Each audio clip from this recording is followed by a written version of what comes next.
Ku Freedom Square Magere ebifo ebyategekeddwa okulonderwamu bibadde bisatu wabula nga wano okulonda kuluddewo okutandika olw'obuuma obukakasa abalonzi buyite bu biometric voters verification kits okugaana okukola era wano abantu tusanze bakonkomadde wakati mu kwemulugunya nga tebamanyi kyakuzzaako.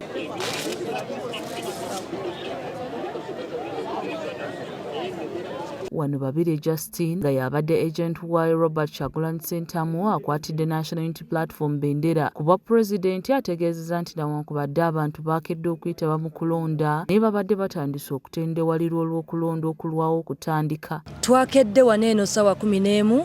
ebyokulondesa byadde bamaze dda okutuuka naye obuzibu bwe tusiŋŋaanye wano eno ebyuma bijaminze tebisobola kusoma kintu kyonna era abantu buli omu ali mu bweraliikirivu tetumanyi kiddako tetumanyi kigenda mu maaso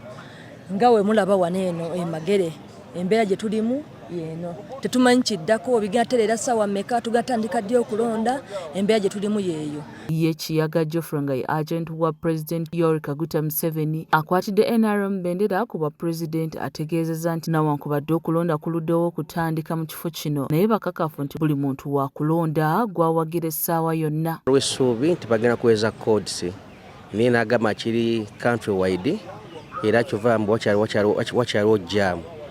nti basanika codes n'okuba nti kiri country wide kati wakyaliwo jaamu awo naye nga nsuubira mu ssaawa ng'emu okunako ojja kutandika.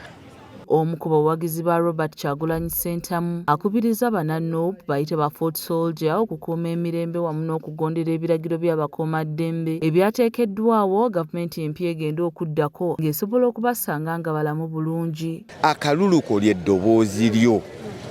mu Uganda gye tulimu tewakyali ntobaki tewakyali akaluluko ly'eddoboozi era nze ŋŋamba abantu abasinga ndi wa NUP mbagamba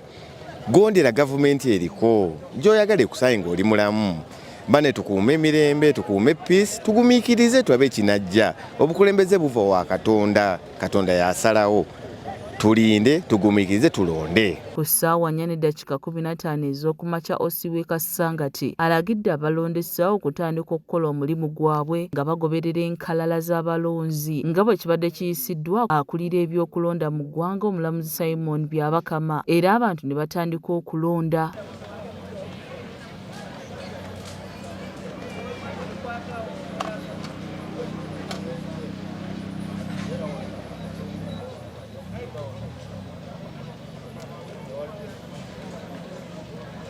Damasen Aime Basanjo yakusakidde emboozi eno ku lwa KSTV Agaleero.